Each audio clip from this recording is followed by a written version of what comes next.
Now, police say the suspect allegedly pointed a firearm at multiple people, then fled into a nearby apartment. We spoke with a few witnesses at the scene who told us what they say they were experiencing.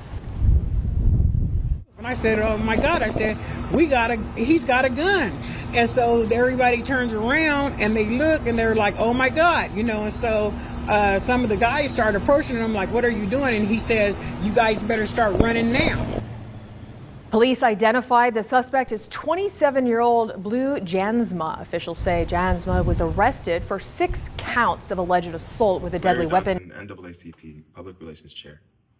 If you saw what I just saw, we're probably in agreement that it's not. We definitely messed with the wrong person. Pearl J of Black Wall Street, Sparks, and Faces of Success, radio and TV. Wrong place, wrong person, wrong everything. Because now we're gonna go to her directly, talk about what happened, and where do we go from here? Let's go. All right, thank you for coming with me tonight and coming together. I know that you went through something serious that we often just are forced to overlook, forced to brush off our shoulders, act like it doesn't happen. But this is the time I think that we should probably just dwell in it and actually seek and demand an answer for a better direction as a community. If we could start off maybe introducing each other. Pearl, would you like to start? I'm Pearl J of Faces of Success Radio and Black Wall Street Sparks. I'm Naima, I'm just Naima. Zacchaeus Kirsten, they call me Sideshow. I'm LaGreta, they call me Greta for short. Perfect, thank you. Now, Pearl, you were there, you Yes. experienced it firsthand. Can you tell us a little bit more about what happened? Yes, we were on set filming a movie that I'm producing called Wrongfully Convicted. Okay. We were approached by a white male and a white female. As they approached us, the white male stopped first, and then the female slowly stopped with him. And she was kind of prancing around, but he was like, had a stance that seemed like he was on some type of trip. I'm just gonna leave it like that. And so he asked me, what are you doing in my community? Was the first thing that came out his mouth. When he said that, I knew then that I'm dealing either with somebody that's KKK, racist, skinhead, it's something, but the my community thing, I knew I was dealing with a person that was very racist. Can you explain the community that you're in again? Like, where are you? We were at the courthouse, downtown Reno. Wow. On the courthouse steps. Wow. Filming our scenes. So the very center of Reno. Yes. And for some reason he feels emboldened enough to state in the center, the heart of Reno, that this is his community. What do you think he meant by this is, what are you doing in my community? What do you think, just in your perspective, in your life, what does that mean? What that meant to me, exactly what he said. It was his community, and to me, it meant, black person, what are you doing in my community? That's what it meant to me. It meant, black person, what are you doing in my community, in my white community? Wow.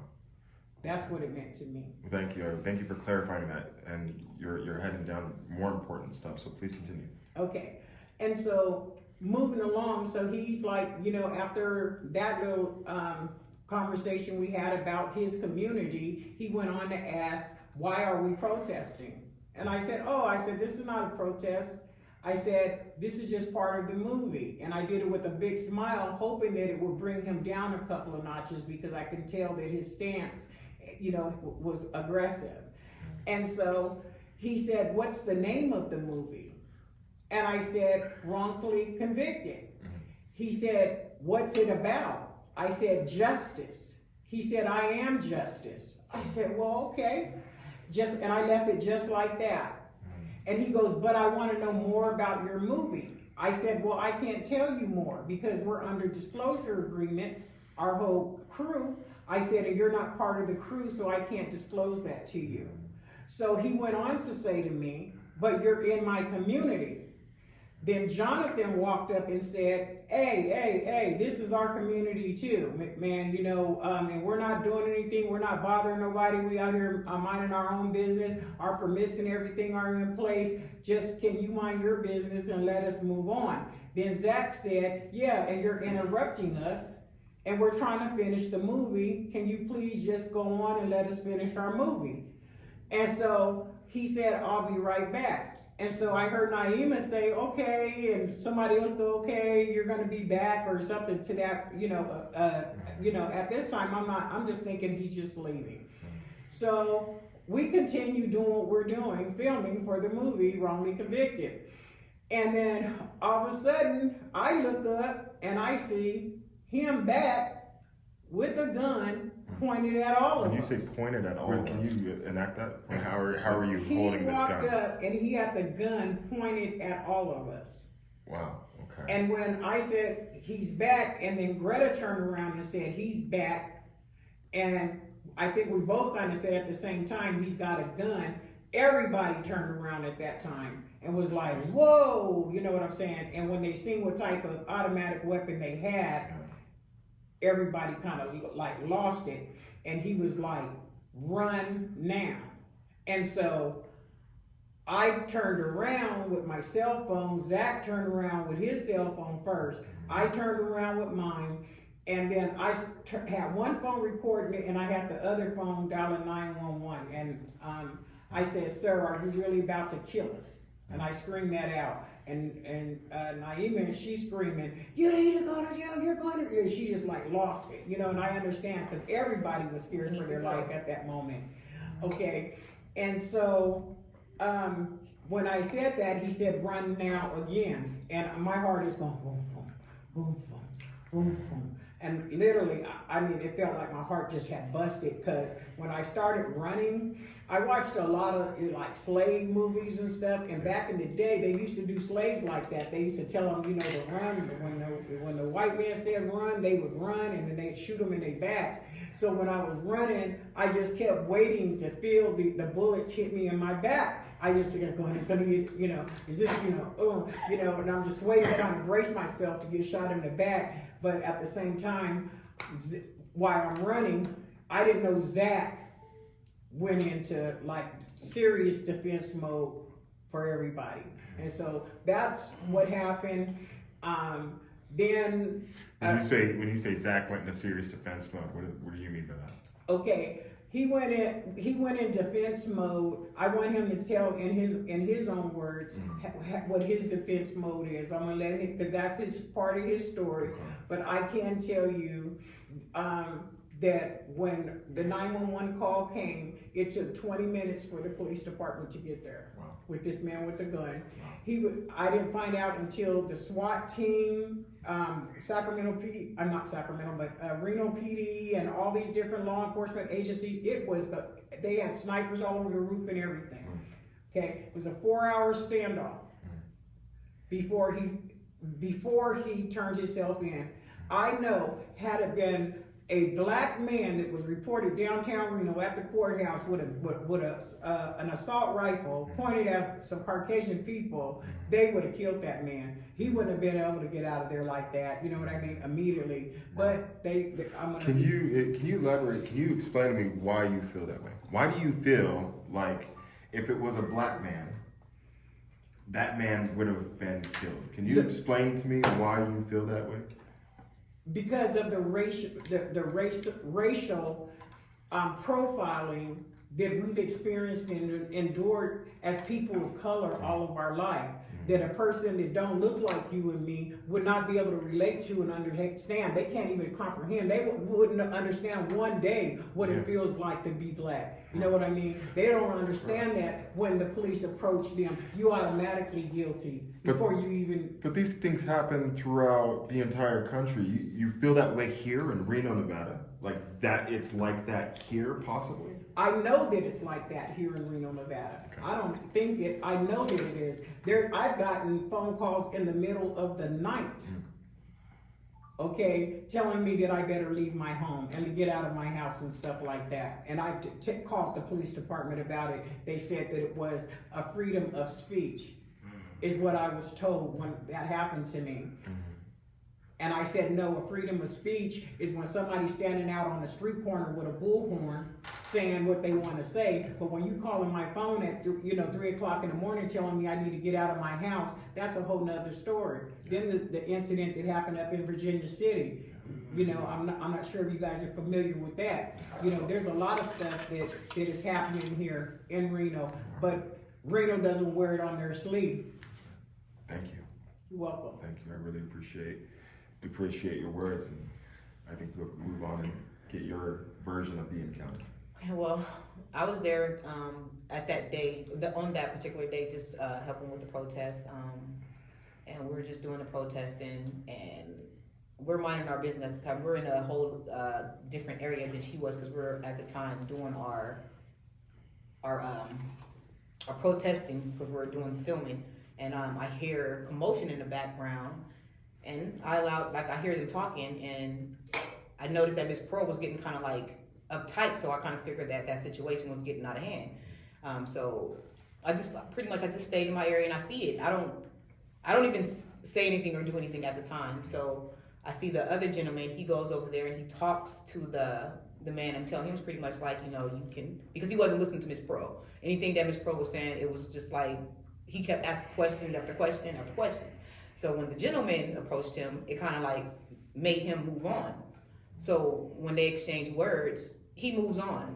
And when he moves on, his girlfriend that's standing there, she's trying to like, come on with me. And the anger that came out of his body language, that's when I felt, oh yeah, that man is mad. But I didn't think anything of him leaving and coming back with a rifle. I didn't even think twice that was gonna happen. So when I noticed that he was able to get him away, we did our protest. So I felt okay. So we ended up doing a protest, the last of it, and everybody was getting ready to leave. We were packing. She was packing up her stuff, and we were giving her the signs back because everything was for her. And as she was putting everything in, everybody migrated to her vehicle. So as we were standing by the vehicle, the guy was coming down the street as we were all together. He was watching us. He was seeing us all congregate towards the cars for her to leave. But we don't. You said that you guys were doing a protest, right? Yeah, it was. And he was curious on why you guys were protesting. Yes. Right? Now, you have been seeing downtown Reno, we've been having those protests and stuff like that. Do you think that the political energy is affecting our lives here in Reno? Do you think that this had something to do with his state of mind? I don't really think so. I mean, for what we were doing, we were just doing a scene. Like we wasn't rowdy, we wasn't loud. It was only like 6 people. So it was pretty explanatory that it wasn't something major. And then when he did approach her and talk to her, he wasn't taking no for an answer. He wasn't taking anything that she was saying, like for face value. It was just like it was what he wanted. Do you think in his mind though, he was saying it in like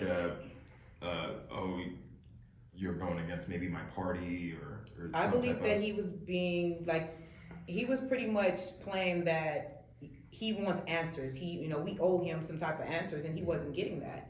Yeah. And when he didn't get the answers that he wanted, because he constantly just kept repeating the questions, like, and it was self-explanatory. She was so peaceful and calm talking to this man, and that's why I thought that he would get it. But then when the other gentleman had to approach him to make him realize that, hey, we don't have enough time to talk here. We're trying to take care of this business. That's when he left. So whatever he was going through that day, he was trying to get answers and he didn't get it. Yeah. And then the gentleman, I guess, it just allowed him to no one's about to answer me anyway, so let me just go. But in his mind, I'm not knowing he's thinking to come and scare us or kill us or whatever the case may be. I thought he was just, he was okay, whatever. Let me go finish drinking my Coors and hang out with my girl. But when he walked away from the situation and the girl kind of tried to be nice to him, grabbed him, he did some body language that showed me, oh, this man is mad. So I still didn't think that he would come back, but I knew that he was mad and it wasn't over. So I'd like to interject just on that too, Go because I want to say this, which is really important. I feel truly he thought we were doing a Black Lives Matter protest. And I've never been in a protest at all in my life. I was just doing I've never been in no situation like that ever. I don't do no protesting. I don't do none of those things, but I was with her just at that moment. But there was no, you guys were peaceful. It wasn't loud. It wasn't aggressive. It wasn't mean. Like, We were laughing Not too. at all. And the other last thing I want to say that, I just feel like we were blessed and God had his arms around us because we all thought we were going to die that day. And I'm not trying to put words in anybody's mouth, but I seen the fear on everybody's face. And even the Caucasians that were out there, they even said he was racist. yeah. Thank you. So when I turned around, I seen him and the gun was up like this, like he was holding it, and he started saying, run, run, and then that's when everyone ran towards the street. This gentleman here, he was brave enough to come from out of the street to walk him back from us because we're all just running. So we're thinking that he was gonna run toward, like, not even run towards, but shoot the gun to where we were gonna, he was gonna make a scene to where it was gonna happen. Like, I just felt it was about to happen. So just know it's about to happen. He turns around and he starts walking towards him with his phone, and I noticed that it startled the guy. Like, he started walking back. So at that moment, I grabbed my phone out and I started recording. And I probably shouldn't have been so like dramatic and screaming like that, but like my thing with me, because I don't want to say too much, but like I'm not afraid of anything, and I try not to be afraid because I walk with God. So in this particular time, I was just like, it was just like a lot of anger came out of me. I called him a bunch of lowlives, and I told him he need to go to jail because he does, because what he was doing was just not right. Like, he's out here scaring us for what? Like, what's the purpose of scaring us? We did nothing to you. We're just out here just for this moment trying to do this, and you were trying to scare us. So I felt the need to scream and yell, which I probably shouldn't have done it. It could have it could have made the situation way worse.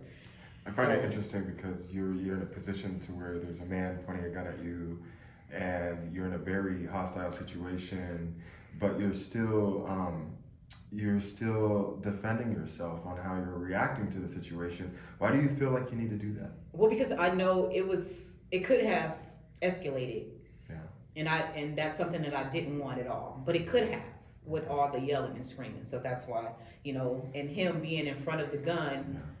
But God was with us, and I'm so grateful. Every day I think about it, I'm so grateful. And he scared the life out of me because he was walking, and the guy was like, he was moving him backwards. But to me, he had he had the power, but he didn't utilize that power, and he was able to get that man all the way away from us to where we were able to relax a little bit. But it was a whole scary situation. It was scary, and we walked away from it in one piece, and it's kind of still unbelievable because it could have been a white sheet just on everybody. And that day, and I'm a loner. Like, I live by myself. I have dogs at home. There were so many thoughts running through my head. I didn't know what I was going to do. Like, it was just so much. And I'm just grateful today that didn't happen to me, because it could have went there. I'm not going to, blame it on no drugs, no alcohol, none of that. That was how he was raised. You know what I mean? And that's all I'm gonna say. I'm not, that's how he the kind of anger that he had in him for black people, and then they found all them other guns in his place too. It's all bad. Thank you. Superman himself.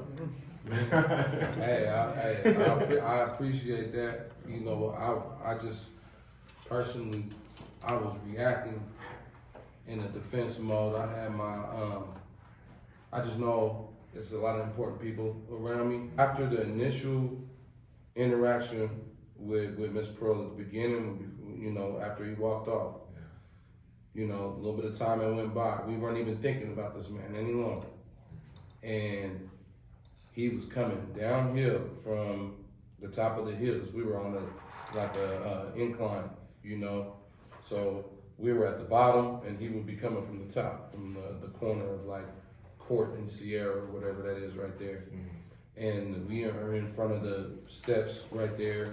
We were all together in a huddle because we were preparing to get ready to disperse. Everybody was talking about it. We're wrapping it up. We're about to leave. We're by Miss Pearl's vehicle. Yeah. If I could, real quick, I want to ask you real fast. When he said, "Why are you in my city?" What did that mean to you? Well, I wasn't able to hear that part. Okay, that's Yeah. fine. I heard that part. You heard that part? Yeah, When I'm he said, standing right there. "Why are you in my city?" What did you? So my gathering, because the way how he said multiple things of why are you in, he said, why are you in my neighborhood? Why are you in my community? What are you doing? What are you protesting for? And he had a calm aggression about him. And it's not my first rodeo with this kind of thing. I've experienced this many times. So with my experience, it's telling me, oh, he has a racial bias against us. He thinks, from my perspective, not counting everybody else's, from what I observed, and I was standing right there, is I was like, this man thinks we're doing a real BLM protest, and is bringing out, he's ready to act on it. He's ready to, all the hate that he's got built up in him, he's ready to have a reason so he could say something to us, you know. And, you know, I think with the way Miss Pearl handled it with her calmness and her professionalism when she was speaking to him, you know, he kind of had to like, you know, he didn't want to over yell, but he seemed like he wanted to do that, because I'm watching his body language, I'm watching him the whole time, you know, the whole entire interaction. And key words, my neighborhood, my community, this is mine. And if we're all supposed to be one community, but you said it's your community, and then that means that we're trespassers in your community, then that means we're not part of your community. You understand? So he thinks that you're doing a protest. He thinks that He you thinks might that- be doing a BLM. Yeah. What's wrong with that? Why It- is that? Why does that exactly. trigger? Why does that trigger you to feel like you think that that's? And why are you going to the defensive of that all of a sudden? See, Why is you doing a BLM protest causing you like to put up your guard against this man? Why is that even happening? So in my eyes, because I've experienced this in an actual real protest. I've been in a real Black Lives Matter protest where things have transpired similarly. So seeing that with all the political tension going on and the way that the political atmosphere is right now, it's like, you know, if you're a person of color, if you're a black man in any city in America right now, there's somebody that wants to target you for something, and if you give them a reason, they're gonna show themselves. They're gonna reveal themselves as, oh, I'm the guy you need to be worried about, which he was basically kind of doing that. Like, with what he was doing, it was like he was triggered by us, and he saw a group of black folks. You understand what I'm saying? And that alone was his reasoning to approach and start questioning. It wasn't because it was the movie, because he didn't know what we were doing. You know what I'm saying? It wasn't until Ms. Pearl told him that, no, we are just filming a movie. But up until that point, when he approached, he was, hey, what are you doing, while we were in the process? You know, other people weren't doing this. You understand? There was a lot of people going by. We were in a very high traffic area because there's a bar right by there called the Eddie that was like not even half a block away at an angle from us. There was people going up and down the streets, people driving by. But out of all these people, this man chose to come interrupt what we had going on, not peacefully ask, came with aggression. It was like I said, it was like a mild aggression at first, and then it got more escalated, and I could see it. Body language, the way how he was talking to Miss Pearl, he still had disrespect in his voice. You understand? And he was disrespecting the whole nature of what we had going on. And then when he was asked to leave, and nobody came at him in a violent manner. So nobody was like, hey man, what's up, let's leave. You know what I'm saying? Nobody was like, nobody was trying to fight him. Nobody showed any fear. We just stepped up and was like, hey man, you're interrupting what we got going on. Just go to ask this girl, hey, take him, please. And as he's walking off, I'll be back. I'll be fucking back. Excuse my language, but that's, with how he was talking. And as like Naima observed, when he was walking with his girl, there was some kind of aggression toward her. They walked away. We didn't see where they were going. We didn't even expect them to really come back. Like she said, we really were on some, he's coming back, whatever. He's not coming back. He's just wanting to make a scene, and we didn't give him that. We didn't give him that scene that he wanted. And being that we didn't give him the scene that he really wanted, he decided to come back and really create one when he returned. And when he returned, like I said, he came down the hill. We were in a group. I was kind of like in the middle of the group. Everybody's talking. Miss Pearl's talking. Everybody. Then all I hear is, "Oh, he's back. He's got a gun." And my first instinct was to see where the danger was coming from, because everybody ran basically away and scattered. I just didn't have enough time because I wanted to locate it. I didn't want, like Ms. Pearl said, I felt the same thing. I did not want to get shot in my back. Gun, now we got some random nut coming out with a gun, and we have done nothing physical to this person. So I'm feeling like we're about to get shot. So when I look up and I see him, like he's coming down the hill, gun at his hip, and then when we scatter and everybody's like, my first reaction was to whip my phone out.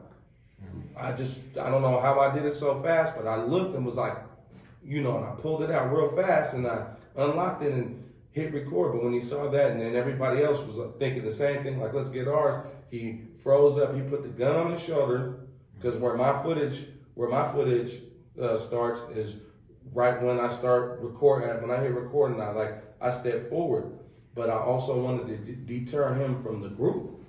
That's why I approached, because I'm like, if you could just focus on me, everybody else can be safe. You understand what I'm saying?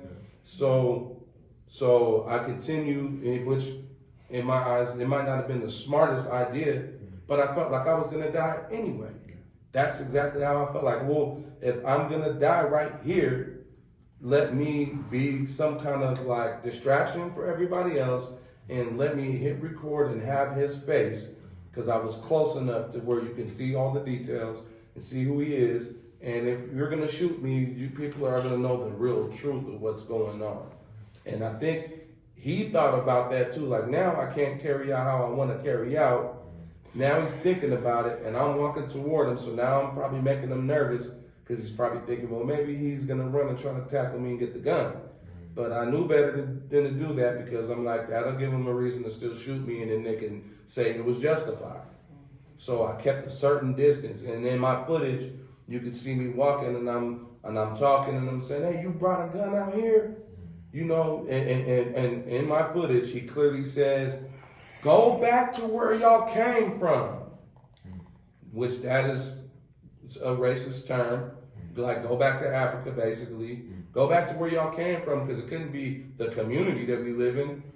If we live in close proximity, So he's telling us basically, like, go back to where we originate from. Go back to where y'all came from.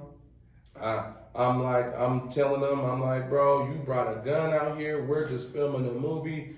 He's like, well, why are y'all out here protesting? This is even after Miss Pearl already explained to him why we were out there. And he still said in my footage as I'm on, why are you out here protesting? That's number 2 of like, no, you still thinking we out here protesting. You dig? Then he says, you ain't gotta be so hostile. Nobody in our group was ever hot. What, we are being hostile for being black people? Do you understand what I'm saying? Does this make any sense? So I continue to walk him down, and I'm walking and I'm talking to him. You know, I cussed a little bit, but I'm like, you know, yeah, man, something wrong with you. You know, you over here intoxicated, bringing guns out here. We ain't did nothing to. We're just filming a movie. And then as I get him into the inner, so a couple times on that walk where he turned, I thought he was going to shoot. So one of the times I move over behind, it's like a metal plant or a tree holder that they put the trees downtown, those skinny trees, and it's like made of metal. Looks like a little roundish thing that the tree will grow in the middle. I stepped behind that for mild protection. It wasn't the greatest, but I was like, if you start shooting, you know, I have something that can kind of block. You know, so I stepped over because I was like, oh, I'm shot. And in my vision, I kept seeing me getting shot. I kept waiting to get hit with a bullet. I kept waiting to feel life leave. I was like, I kept envisioning that as this is happening. So, but I'm in fight or flight mode. So I'm like, I continue to move forward. And as I continue to move forward, like after we exchanged some more words, he turns around directly in the middle of the intersection, and I go, "What's your name?" You know, now I'm trying not to be, you know, on no, you know, wild stuff. So I'm like, "What's your name?" And he goes, I thought he said Danny, but he said Daddy. So I'm like, man, what's your name? Daddy. He said, you will refer to me as your daddy. And then turns around and I said, I'll refer to you as, and then I said, don't say what you want to say. So I kind of blanked, and then a car horn beeps, and then he continues to walk forward. Mind you, I don't know that the man lives right across the street where he's walking. Don't have no clue of this. I just continue to keep recording him, and I'm like, you know, I'm telling him, I'm like, hey, I think he lives here. He goes right to the keypad to the loft 205, and with the gun, he's got the gun. He's grinning and thinking it's funny, you know, and he types the code in, opens the door, looks at me, and does this and goes with the gun on his shoulder, and then walks in. And when he walks in, then I go right behind him. I'm recording all the way up to the door. Naima and Greta are screaming like, hey, get away from him, because they're thinking he's going to shoot me right there. They're thinking the closer I get, you know, the closer I'm getting to getting shot. So after I figured out where he went, we all, you know, of course my footage stops at that point, and you know, Miss Pearl called the police.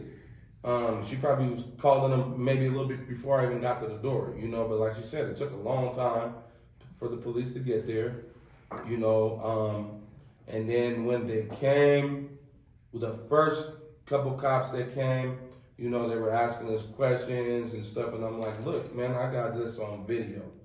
And then when I showed them the video, then it's like they started taking it more serious, and then after that, Greta showed them a clip of the guy too, and then it really stepped up, and then they came, then next thing you know, SWAT teams and snipers and every unit was out there. Now it's serious now. And you know, like she said, it was 4 or 5 hour standoff. The man fired off a shot in his apartment, which that's a sign of aggression. You wanted to hurt somebody, because you know it's illegal to shoot in a dwelling, you know, but obviously you wanted to shoot something. You understand? So there was a shot fired. Was this while the cops were there? While the cops were there, and he did not get killed.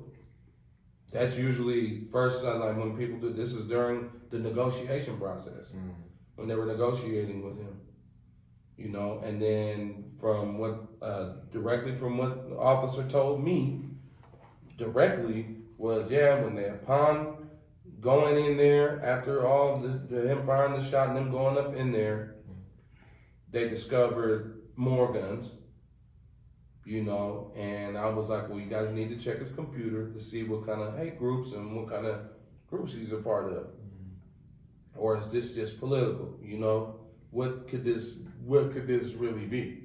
You know, I mean, like I said, I've been in situations where I've had to dealing with this type of person, you know, and so this is not my first time, but it's the first time it was like this. You know, this was bigger, but I feel like the response to it and the way they're putting it in the media is really lackluster. Because when I sent in my actual footage, because the police department sent me a link and was like, hey, we need that footage, send it to this link. I marked it as racist man pulls assault rifle on a group of black people. So not one time in the news, not in any clips did they ever refer to this situation as racially motivated or like a hate crime. None of that was in the charges. None of that was ever spoken of, except for us that experienced it, that know from his actions and his verbiage that he used clearly shows. The only thing he did not say was the N-word. That's the only thing he didn't say, but that doesn't mean that it's not racially motivated. You understand what I'm saying? Because he wanted to say it, I could see it, but he couldn't. When he saw that the cameras were on, it's like in his head, he knew better. Yeah. You understand? When the cameras came out, his whole demeanor changed. He thought about what he was doing. Like, you know, oh, I was about to shoot, or I wanted to make you think I was going to shoot, whatever it was, but now I think I got to go back in the apartment and rethink this. I appreciate you going through that. I'm sure that you're probably still cycling through that. Man, still trying to recover from. Never leaves my mind. It was one of the most. I've been through a lot of trauma, and it just reignites a lot of the trauma. But this one has its own. It won't leave. Yeah, it won't leave. And all the times that I felt and I visioned us, like she said, us underneath the sheets. I saw that. I saw that vision. I kept feeling bullets hitting me that weren't hitting me while I'm in the because I kept thinking any minute. Well, I mean, it is a serious thing. It's a near-death experience because you didn't know if that man was going to pull the trigger or not either. You really did not. So. I'm gonna start off by saying, still in disbelief. You know, we're sitting here today. It's sad and it's disappointing for sure that people of color cannot get together, mind their own business without being targeted. I just have to put that out there. We're doing something positive. If we were having a real protest, does that mean we should lose our lives over that? Definitely not. So it's definitely not okay. When he came up to Miss Pearl, she handled it beautifully. You know, there was no aggression, it was him. And I want to say, I think that he thought that he had every right to ask us what we're doing, why we're doing it. He just felt like he had that privilege. And when the answer was from Ms. Pearl, she is the director of her film, You know, everyone out here has disclosures and stuff, where we have a right to be out here. He felt threatened by that. It wasn't okay with, because he didn't get the answer that he wanted. Also, I want to say, like, none of us, I heard him say, you know, I'll be back, you know, okay, bye. You'll be back, you know. None of us expected for him to get to this point.